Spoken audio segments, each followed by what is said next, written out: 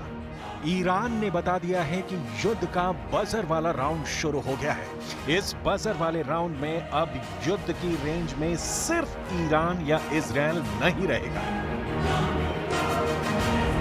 Iran के supreme leader Ali Khamenei के order पर विदेश मंत्री अब्बास अराक्ची ने बहुत बड़ी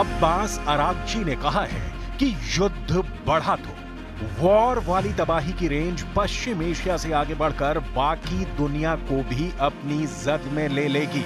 यानी अगर ईरान जलेगा तो इजराइल पर खाक हो जाएगा और इस इलाके में अमेरिका के सभी दोस्तों के घरों में भी आग लग जाएगी। ईरान के विदेश मंत्री अब्बास अराक्ची इस बात की 100% गारंटी दे रहे हैं। यानी युद्ध वाले धमाकों से सिर्फ लेबनान और गाजा खत्म नहीं होगा, मिसाइल के हमलों से सिर्फ ईरान और इजराइल नहीं टहलेगा, बल्कि हर उस देश पर इसका असर पड़ेगा जो इस युद्ध में पर्दे के पीछे से ईरान के खिलाफ है।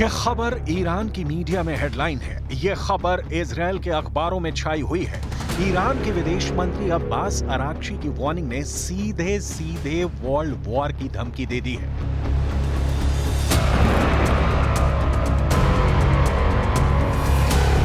लेबनान में रोज हो रही बमबारी और जलते हुए गाजा को देखकर अब्बास अराक्ची ने बहुत साफ शब्दों में कहा है कि दुनिया को पता होना चाहिए कि अगर युद्ध बढ़ता है तो इसके नतीजे पश्चिम एशिया तक ही सीमित नहीं रहेंगे। असुरक्षा और अस्थिरता बाकी क्षेत्रों और दूर दूर तक फैलेगी। Unfortunately, the international community has failed to stop the Zionist regime for seizing its genocide and act of aggression, which endangers both regional and international peace and security. Efforts are being made by the Islamic countries to address this crisis. Israel पर Lebanon की तरफ से दागे गए rocket देखिए। ऐसे rocket Israel आसमान में ही मार गिराता है, लेकिन जमीन पर जब कुछ रॉकेट गिरते हैं तो धमाके के साथ ऐसी आग भड़कती है कि मौत सामने नजर आती है। ये इजराइल का दूसरा बड़ा शहर हाइफा है और यहाँ पर हिजबुल्लाह के हमले लगातार जारी हैं। यानी साफ है कि हसन नसरल्लाह के मारे जाने के करीब 1.5 महीने बाद भी हिजबुल्लाह एक्टिव है। अब देखिए गाजा में क्या हो रहा है। इजराइल का बुलडोजर एक बख्तरबंद गाड़ी को खींच कर ले जा रहा है। इन दोनों के पीछे आ रहा है इजराइल का शक्तिशाली मरकाबा टैंक। और फिर क्या होता है, एक बार फिर देखिए। करीब 800 टैंक और बख्तरबंद गाड़ी तबाह होने के बाद भी इजराइल गाजा में लड़ रहा है, जबकि सिनवार मारा जा चुका है, लेकिन हमास के एंटी टैंक दस्ते एक्टिव हैं।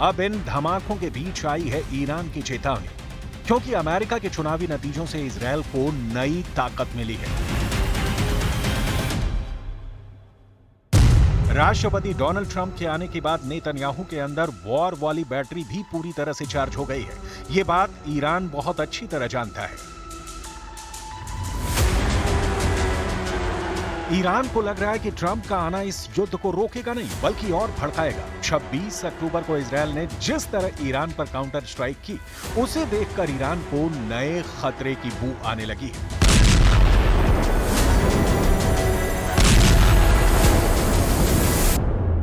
And halts the Zionist regime's crimes. We are working toward a solution to stop these atrocities and to alleviate the suffering of the people of Gaza and Lebanon at the upcoming OIC.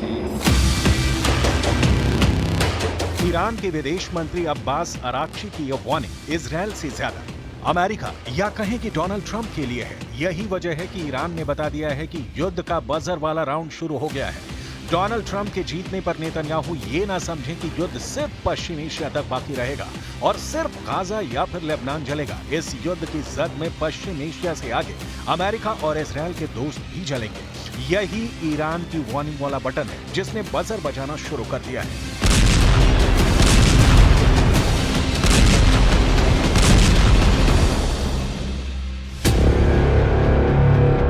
इस buzzer के पीछे असली वाली ताकत समझनी है तो इस रॉकेट लॉन्च को देखिए। ये रूस का सोयूज रॉकेट है जो एक साथ 53 सैटेलाइट लेकर आसमान की तरफ बढ़ा है।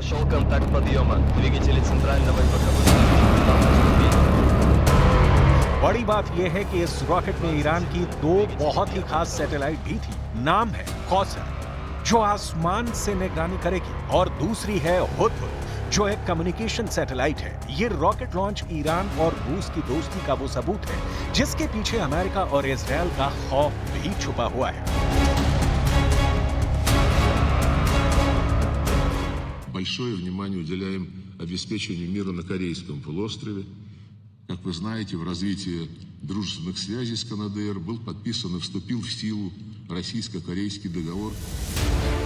एक तरफ नेतन्याहू पर अमेरिका का हाथ है, आप इसे बाइडेन भी समझ लीजिए, और आने वाले वक्त में ट्रंप भी इजरायल के साथ रहेंगे, और दूसरी तरफ ईरान के साथ पुतिन है। पुतिन की सरकार बार बार इस गठबंधन को वर्ल्ड स्टेज पर बता रही है। इसके अलावा चीन भी ईरान के साथ ही है। वो भी चाहता है कि इजरायल के हमले अब बंद हों।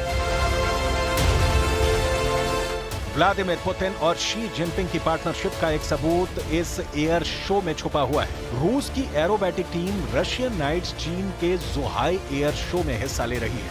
ये रूस के वो फाइटर जेट हैं जो भारत में भी अपनी कलाबाजियां दिखा चुके हैं। रशियन नाइट्स के सुखोई विमान 2013 में बेंगलुरु एयर शो में पहली बार आए थे। इस बार ये विमान चीन के एयर शो में शी जिनपिंग और पुतिन की पक्की दोस्ती का सबूत दे रहे हैं।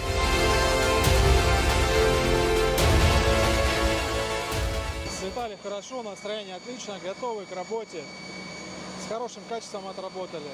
И погода, самое главное, хорошая, что позволила нам поработать. В составе шестерки отработали петлю Нестерова, горку.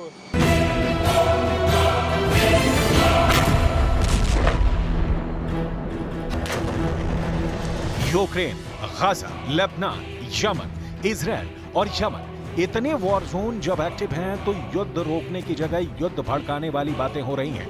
तब अमेरिका में डोनाल्ड ट्रंप का जीतना एक बड़ा टर्निंग पॉइंट हो सकता है, लेकिन इजरायल ट्रंप की जीत से बहुत ज्यादा खुश है और यही वजह है कि अमेरिका के चुनावी फैसले के बाद ईरान बहुत ज्यादा आक्रामक है। यही वजह है कि हर 24 घंटे में गाजा से लेकर लेबनान और इजरायल से लेकर ईरान तक बहुत सी चीजें लगातार बदल रही हैं और इसका असर यूक्रेन से लेकर रूस तक देखा जा रहा है। खबर यह है कि रूस ने अपनी परमाणु फोर्स को सुपर एक्टिव कर दिया है।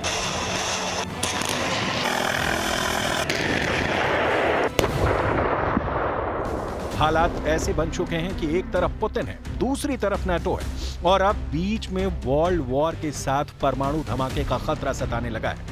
यूक्रेन में तेज हो रहे पुतिन के हमले बता रहे हैं कि पुतिन का परमाणु मिसाइल वाला गुस्सा पूरे यूक्रेन को ही नहीं पूरे यूरोप को जला सकता है। रूस के हमलों से साफ है कि पुतिन का गुस्सा बहुत खतरनाक है। ये युद्ध ज़ेलेंस्की के हाथ से निकल चुका है। ये बात अब ट्रंप को भी समझाई जा रही है कि अमेरिका में राष्ट्रपति चाहे कोई भी हो, पुतिन का इरादा यूक्रेन से लेकर ईरान तक अटल है। Русская революция 1917 года, как в свое время нидерландская, английская, Великая Французская революция, стали в известной степени вехами в развитии человечества.